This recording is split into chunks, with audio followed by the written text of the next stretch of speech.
étendu à terre et personne n'avait échappé. C'est ça, c'est la Bible. La dernière partie du verset 24, 23 aussi. Quand ils eurent fini avec les gens, ils s'aidèrent les uns les autres à se détruire.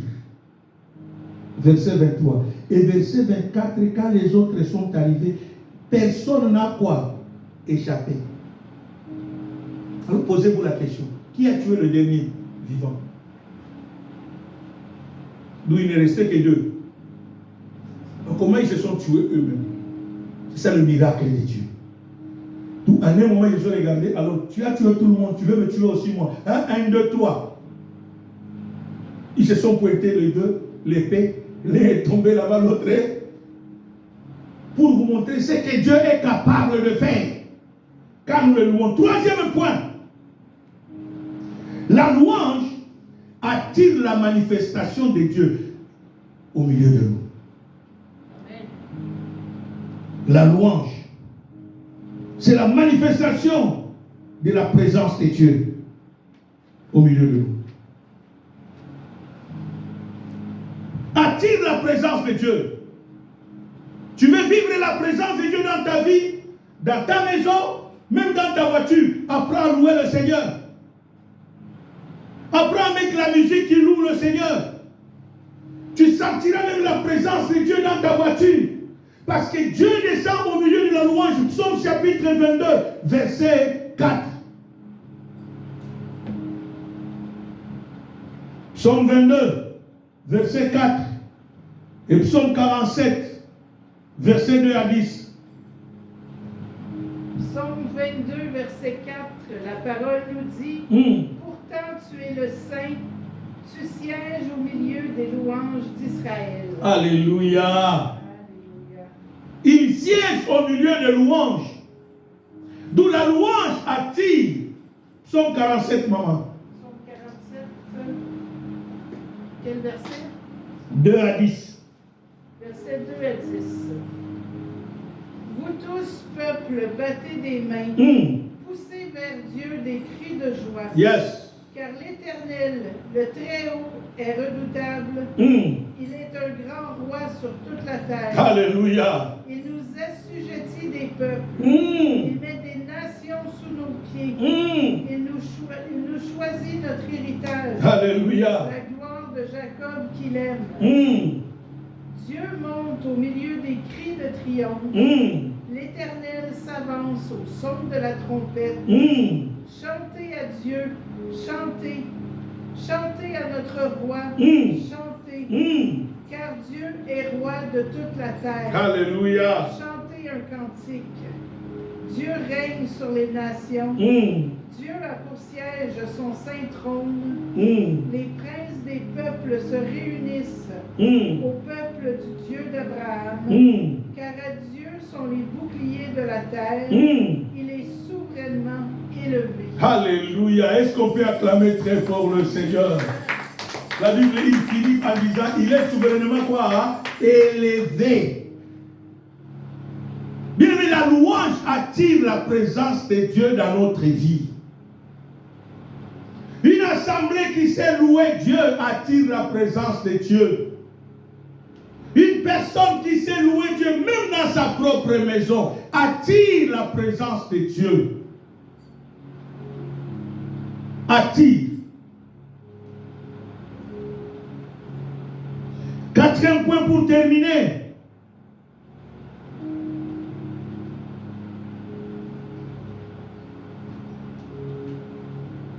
La louange, c'est la reconnaissance de la souveraineté de Dieu. Louer Dieu, c'est reconnaître sa souveraineté. En d'autres termes, reconnaître sa grandeur. Comment ce Dieu est grand. Face aux situations que j'ai, je le loue. Cela veut dire, je reconnais quoi? Sa grandeur. Je reconnais sa souveraineté. Je reconnais sa puissance. Je reconnais ce qu'il est capable de faire. Je reconnais que dans cette circonstance, voilà pourquoi il a dit aux enfants d'Israël, devant les murs de Jéricho, louez-moi. Et que les enfants d'Israël reconnaissent qu'il n'y a que Dieu qui est Dieu, qui est capable de nous délivrer. Louer Dieu quand ça ne marche pas, cela veut dire que tu reconnais qu'il est Dieu. Tu reconnais qu'il est puissant. Tu reconnais qu'il est souverain, qu'il est capable de tout faire. Voilà pourquoi tu es appelé à le louer. Actes des Apôtres, chapitre 16, versets 25 à 26. Louer Dieu rappelle à l'homme que la bataille appartient à Dieu. C'est une attitude d'humiliation. Quand tu loues Dieu, c'est que tu t'humilies devant Dieu. Tu reconnais qu'il n'y a que lui qui est au-dessus de tout. Acte 16, 25 à 26. La parole nous dit, vers le milieu de la nuit, Paul et Silas priaient et chantaient les louanges de Dieu, et les prisonniers les entendaient. Tout à coup, il se fit un grand tremblement de terre, en sorte que les fondements de la prison furent ébranlés. Au même instant, toutes les portes s'ouvrirent et les liens de tous les prisonniers furent rompus. Psaume 146, versets 1 à 10. Psaume 146, versets 1 à 10. Et on va terminer avec Psaume 100, versets 1 à 5. On commence avec Psaume 146. Le psaume 146 nous dit, louez l'Éternel, mon âme loue l'Éternel. Je louerai l'Éternel tant que je vivrai. Je célébrerai mon Dieu tant que j'existerai. Ne vous confiez pas aux grands, fils de l'homme, qui ne peuvent vous sauver. Leur souffle s'en va, rentre dans la terre, et ce même jour leurs desseins périssent. Heureux celui qui a pour secours le Dieu de Jacob, qui met son espoir en l'Éternel, son Dieu. Il a fait les cieux et la terre, la mer et tout ce qui s'y trouve. Il garde la fidélité à toujours. Amen. Psaume 100, versets 1 à 5. Psaume 100, versets 1 à 5. Psaume de louange. Poussez vers l'Éternel des cris de joie, vous tous habitants de la terre. Servez l'Éternel avec joie, venez avec allégresse en sa présence. Sachez que l'Éternel est Dieu, c'est lui qui nous a fait et nous lui appartenons. Alléluia. Nous sommes son peuple et le troupeau de son pâturage. Entrez dans ses portes avec des louanges, dans ses parvis avec des cantiques. Célébrez-le, bénissez son nom, car l'Éternel est bon, sa bonté dure toujours et sa fidélité de génération en génération. Parole du Seigneur. Est-ce qu'on peut acclamer très fort? Le psaume 47 qu'on nous a lu tantôt, bien aimé, j'aime beaucoup ce psaume-là. Le verset 2 commence, c'est un ordre que David dit. Vous tous, peuple, battez quoi? Des mains. Donc David donne l'ordre à son corps.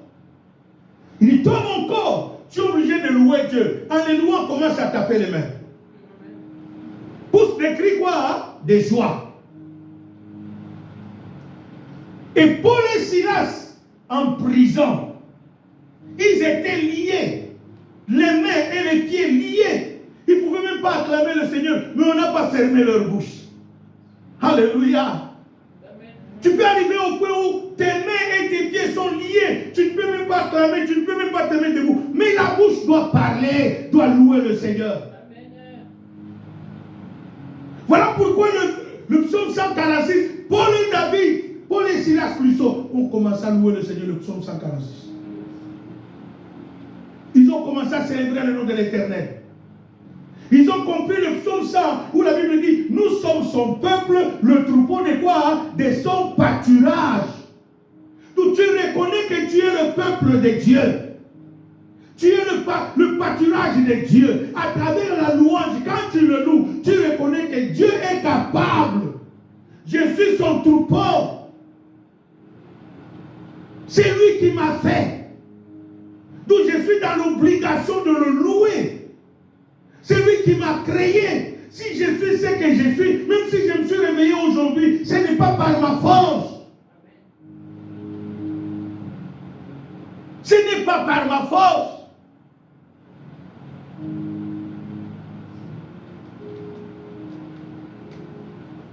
Il y en a d'autres qui ne sont pas réveillés, bien-aimés.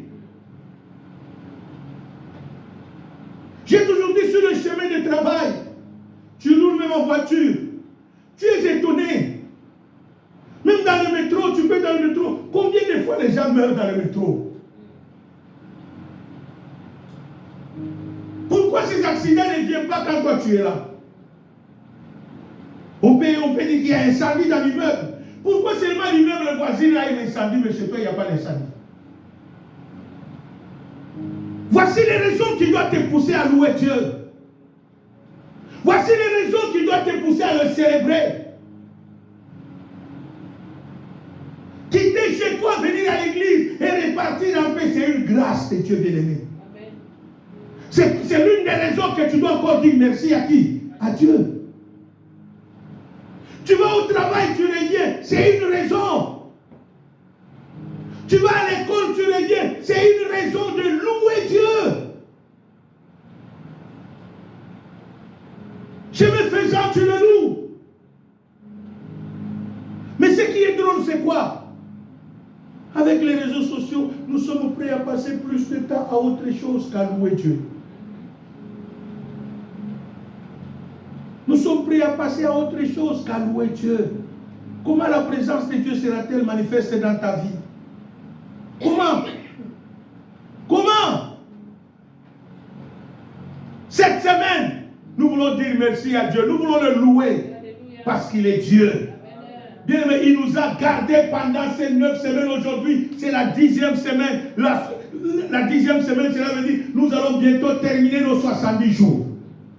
Et il est Dieu. J'aime beaucoup le psaume 100. Si on peut nous le lire encore, le psaume 100, versets 1 à 5. Écoutez, psaume 100. On peut nous le lire encore. Le psaume 100, la parole nous dit poussez vers l'Éternel des cris de joie. Poussez vers l'Éternel. Ça, c'est un ordre qu'on nous donne, bien-aimés. Ce n'est pas une supplication. C'est un pousser vers Dieu, vers l'Éternel, les cris de joie. Vous tous, habitants de la terre. Alors posons-nous la question. Nous tous qui sommes là, qui n'habite pas la terre?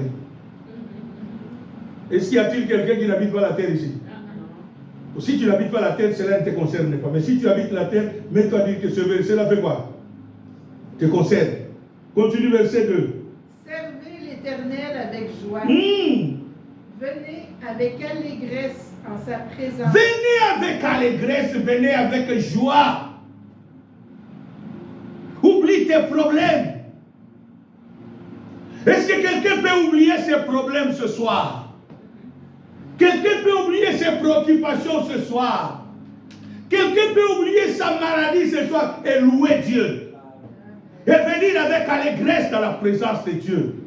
D'où ce soir, la louange que nous allons faire, bien aimé, bientôt. Je n'aimerais pas voir quelqu'un triste dans la salle. Amen. Si tu es triste, la porte est voir. Va chez toi. Amen. La Bible dit, venez avec allégresse. Continue, ma soeur. Sachez que l'Éternel est Dieu. Et puis? C'est lui qui nous a fait. Ah puis? Et nous lui appartenons. Arrête-toi là. C'est grave, hein? Qui est-ce que Dieu n'a pas fait dans cette salle? Qu'il soit la première à lever le doigt en l'air. Mais si tu sais que c'est Dieu qui t'a fait, et la Bible ajoute que nous faisons quoi? Nous lui appartenons. Tu appartiens à qui? Si tu appartiens à Dieu, c'est pour dire que ce soir, tu dois louer le Seigneur. Que Dieu bénisse sa parole. Amen. Tu dois louer le Seigneur cette semaine. Tu dois le célébrer cette semaine. Tu dois le glorifier, tu dois l'honorer, le sanctifier. Que Dieu bénisse sa parole. Élève les mains, allez. Commence à le bénir, commence à lui dire merci. Mets-toi debout là où tu es, élève les mains. Dis merci à Dieu, dis merci à Dieu, dis merci à Dieu.